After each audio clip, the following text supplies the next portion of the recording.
ওং স্থাপকায়শ্চ ধর্মস্য সর্বধর্মস্বরূপিণে অবতারবরিষ্ঠায় রামকৃষ্ণায় তে নমঃ। ঠাকুর, মা ও স্বামীজির চরণে শতকোটি প্রণাম জানায়। ঠাকুর শ্রীরামকৃষ্ণ অহর্নিশি সমাধিস্থ। দিনরাত কোথা দিয়ে যাইতেছে, কেবল ভক্তদের সঙ্গে একবার ঈশ্বরীয় কথা ও কীর্তন করেন। বেলা 3টা কি 4টার সময় মাস্টার দেখিলেন ঠাকুর ছোট্ট তক্ত বসিয়া আছেন। তখনও ঠাকুর ভাবাবিষ্ট। কিয়ৎক্ষণ পরে মার সঙ্গে কথা কইতেছেন। ঠাকুরের এই ভাবাবস্থায় মা ভবতারিণীর সঙ্গে ঠাকুর কথা বলিতেছেন। মার সঙ্গে কথা কহিতে কহিতে একবার বলিলেন, মা, ওকে 1 কলা দিলি কেন? আবার কিছুক্ষণ ঠাকুর নিস্তব্ধ হইয়া রহিলেন। তারপর আবার বলিতেছেন, মা, বুঝেছি, 1 কলাতেই যথেষ্ট হবে। 1 কলাতেই তোর কাজ হবে, জীব শিক্ষা হবে। ঠাকুর এইভাবেই মা ভবতারিণীর সঙ্গে নিজে নিজে কথা বলে চলেছেন এবং ভাবাবিষ্ট হয়ে রয়েছেন। ঠাকুর কি সাঙ্গপাঙ্গদের ভিতর এইরূপে শক্তি সঞ্চার করিতেছেন? মাস্টার মনে মনে কথা ভাবিতেছেন যে মায়ের সঙ্গে যে কথা বলছেন, তার যে এত ভক্তগণ বা এত সাঙ্গপাঙ্গ, ঠাকুর কি তাদের মধ্যেও শক্তি সঞ্চার করিতেছেন? এসব কি আয়োজন হইতেছে যে পরে তাহারা জীব শিক্ষা দিবেন? মাস্টার ছাড়া ঘরে রাখালও বসিয়া আছেন। ঠাকুর এখনো আবিষ্ট। রাখালকে বলিতেছেন, তুই রাগ করেছিলি? তোকে রাগালুম কেন, এর মানে আছে, ঔষধ ঠিক পড়বে বলে। পিলে মুখ তুললে পর মনসার পাতা টাতা দিতে হয়। আবার কিয়ৎক্ষণ পরে বলিতেছেন, হাজরাকে দেখলাম শুষ্ক কাঠ, তবে এখানে থাকে কেন? তার মানে আছে, জটিলে কুটিলে থাকলে লীলাপোষ্ঠাই হয়। মাস্টারকে ঠাকুর আবার বললেন, জানো, ঈশ্বরীয় রূপ মানতে হয়। জগদ্ধাত্রী রূপের মানে জানো? যিনি জগৎকে ধারণ করে আছেন, তিনি না ধরলে, তিনি না পালন করলে জগৎ পড়ে যায়, নষ্ট হয়ে যায়। মন করিকে যে বশ করতে পারে, তারই হৃদয়ে জগদ্ধাত্রী উদয় হন। যে মন করি, আজ সেই মন করিকে যদি তুমি বশে আনতে পারো, মনকে যদি এক জায়গায় নির্দিষ্ট করতে পারো, তবেই তো তোমার মনে জগদ্ধাত্রী উদয় হবেন।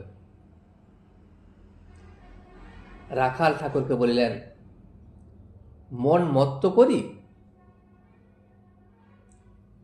ভগবান শ্রীরামকৃষ্ণ আবার বলিলেন, সিংহ বাহিনীর সিংহ, তাই হাতিকে জব্দ করে রয়েছে। সন্ধ্যার পর ঠাকুর বাড়িতে আরতি হইতেছে।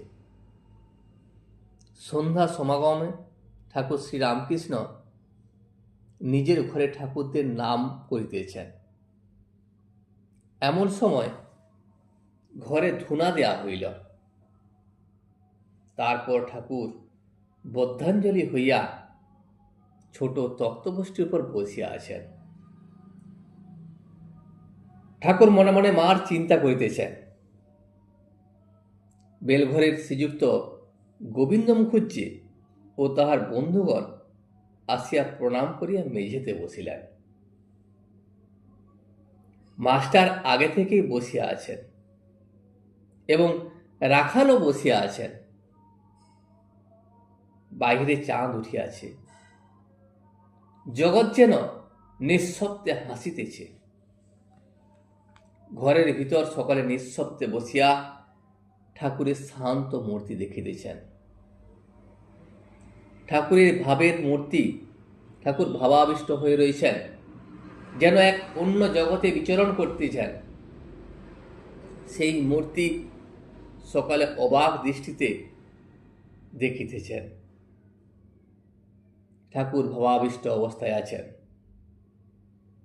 কিয়ৎক্ষণ পরে ঠাকুর কথা কহিলেন, কিন্তু ভাবাবস্থা যায় নাই, এখনো সেই ভাবাবস্থাতেই আছেন। ঠাকুর ভাবস্থ অবস্থায় বলিলেন, বলো, তোমাদের যা সংশয় আমি সব বলছি। তোমাদের মনে যা প্রশ্ন আসে তোমরা জিজ্ঞাসা করতে পারো, আমি সমস্ত প্রশ্নের উত্তর দেব তোমাদের। তখন গোবিন্দ অন্যান্য ভক্তেরা ভাবিতে লাগিলেন। গোবিন্দ ঠাকুরকে জিজ্ঞাসা করিলেন, আজ্ঞা, শ্যামা এ রূপটি হলো কেন? ভগবান শ্রীরামকৃষ্ণ তখন বলিলেন, সে দূর বলে, অনেক দূরে আছে বলে, তার কাছে যাওয়া যায় না। তার কাছে যেতে গেলে তখন দেখবে যে কোনো রং নাই। কাছে গেলে কোনো রঙই তুমি খুঁজে পাবে না। দিঘির জল দূর থেকে কালো দেখায়, তাকে কাছে গিয়ে হাতে করে তোলো, কোনো রং নাই। ঈশ্বরের যত কাছে যাবে ততই ধারণা হবে তার নাম রূপ কিচ্ছু নাই।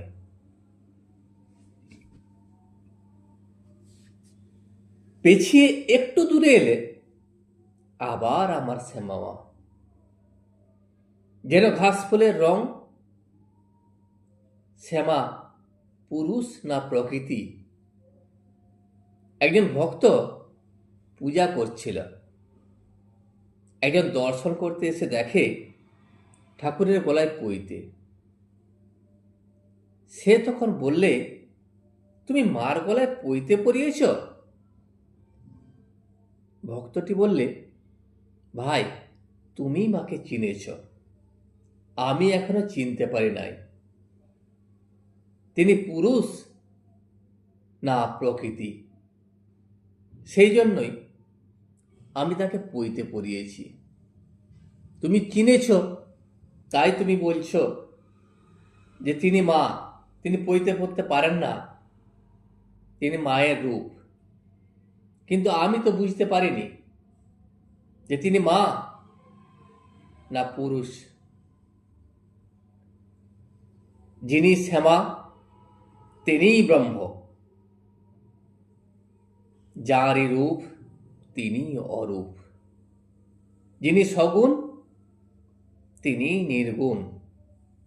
ব্রহ্ম শক্তি, আবার শক্তি ব্রহ্ম, অভেদ। শক্তি এবং ব্রহ্মের মধ্যে কোনো তুলনা নাই, কোনো পার্থক্য নাই। এবং তিনি রূপ অরূপ দুই, এবং তিনি সগুণ নির্গুণ দুই। সচ্চিদানন্দময় এবং সচ্চিদানন্দময়ী। গোবিন্দ ঠাকুরকে জিজ্ঞাসা করিলেন, তাহলে যোগমায়া কেন বলে? ঠাকুর বলিলেন, যোগমায়া অর্থাৎ পুরুষ ও প্রকৃতির যোগ। যা কিছু দেখছ সবই পুরুষ প্রকৃতির যোগ। এ পৃথিবীতে তোমার যা কিছু দৃষ্টিগোচর হচ্ছে তা সবই পুরুষ এবং প্রকৃতির যোগ। যেমন দেখেছ শিব কালীর মূর্তি, শিবের পর কালী দাঁড়িয়ে আছেন, শিব সব হয়ে পড়ে আছেন, কালী শিবের দিকে চেয়ে আছেন। এই সমস্তই পুরুষ প্রকৃতির যোগ। এখানে পুরুষ নিষ্ক্রিয়, তাই শিব সব হয়ে রয়েছেন। পুরুষের যোগে প্রকৃতি সমস্ত কাজ করছেন। সৃষ্টি, স্থিতি, প্রলয় এ সব কিছু প্রকৃতি করে চলেছেন। রাধাকৃষ্ণের যুগল মূর্তির মানে তাই,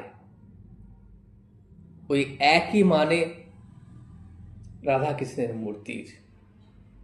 ওই যোগের জন্য বঙ্কিম ভাব, সেই যোগ দেখাবার জন্যই শ্রীকৃষ্ণের নাকে মুক্তা আর শ্রীমতীর নাকে নীল পাথর। শ্রীমতীর গৌর বর্ণ, মুক্তার ন্যায় উজ্জ্বল, আর শ্রীকৃষ্ণের শ্যামবর্ণ, তাই শ্রীমতীর নীল পাথর। আবার শ্রীকৃষ্ণ পীত বসন ও শ্রীমতী নীল বসন পরেছেন। তাহলে উত্তম ভক্ত কে জানো? যে ব্রহ্মজ্ঞানের পথ দেখে, তিনি জীবজগৎ চতুর্বিংশতি তত্ত্ব হয়েছেন। এই বিশ্ব ব্রহ্মাণ্ড তিনি, তাঁরই তৈরি, তিনি চতুর্বিংশতি তত্ত্ব। প্রথমে নেতি নেতি বিচার করে ছাদে পৌঁছিতে হয়, তারপর সে দেখে ছাদও যে জিনিস সে তৈরি, আর সেই ইট, চুন, সুরকি আর সিঁড়িও সেই জিনিসে তৈরি। তখন দেখে ব্রহ্মই জীবজগৎ সমস্ত হয়েছেন, তিনি এই সব কিছু তৈরি করেছেন, আর এই সবের মধ্যেই তিনি আছেন। এ সবই তিনি। শুধুই বিচার, শুধু বিচার করে কিছু লাভ নেই, কাজ নাই। ঠাকুর মুখামৃত ফেলিলেন, কেন বিচার করে শুষ্ক হয়ে থাকব? যতক্ষণ আমি তুমি আছে, ততক্ষণ যেন তাঁর পাদপদ্মে শ্রদ্ধা ভক্তি থাকে।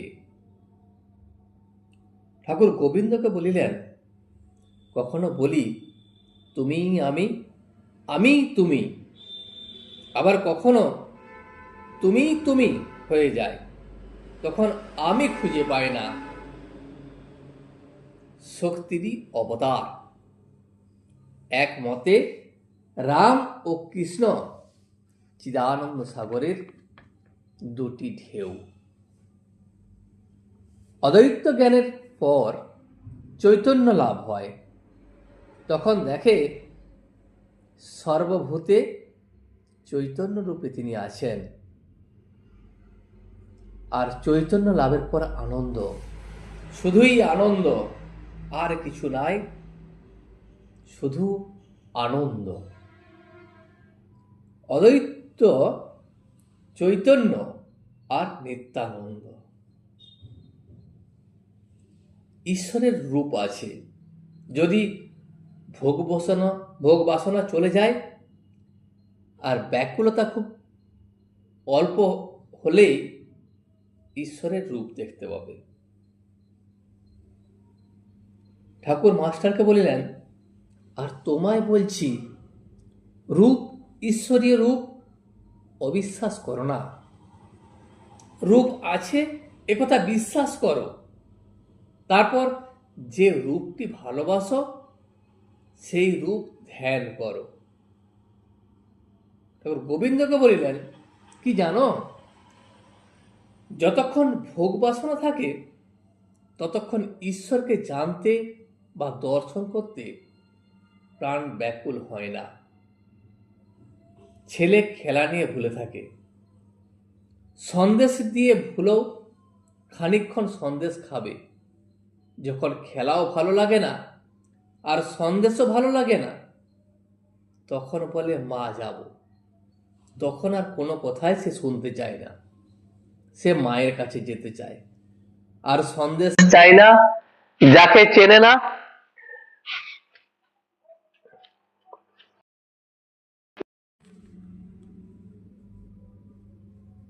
তখন তাকে সন্দেশ দিয়ে ভুলালেও আর সন্দেশ খেতে চায় না। যাকে চেনে না, কোনো কালে দেখে নাই, সে যদি বলে আয় মার কাছে নিয়ে যায়, সে তার সঙ্গেই চলে যাবে। যে কোলে করে নিয়ে যায় তারই সঙ্গে যাবে।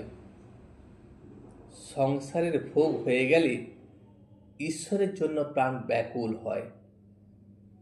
কি করে তাকে পাবো, কেবল তখন এই এক চিন্তা থেকে যায়। যে যা বলে তাই শোনে, ঈশ্বরের জন্য তাই করতে থাকে।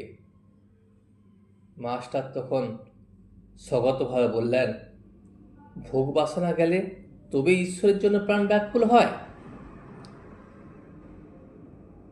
ভোগ বাসনা থাকলে ঈশ্বরকে পাওয়া যাবে না।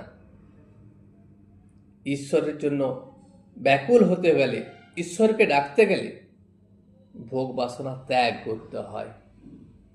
আজ এই পর্যন্তই। ভিডিওটি শেষ পর্যন্ত দেখার জন্য আপনাকে অসংখ্য ধন্যবাদ। ভিডিওটি যদি আপনার ভালো লেগে থাকে তাহলে একটা লাইক, কমেন্ট এবং বন্ধুর সাথে শেয়ার করে দেবেন। সাবস্ক্রাইব করে পাশে থাকা বেল আইকনটি বাজিয়ে দেবেন, যাতে আপনাদের নতুন ভিডিওগুলি সর্বপ্রথম আপনার কাছে পৌঁছে যায়। জয় শ্রী রামকৃষ্ণ, জয় শ্রী রামকৃষ্ণ, জয় শ্রী রামকৃষ্ণ।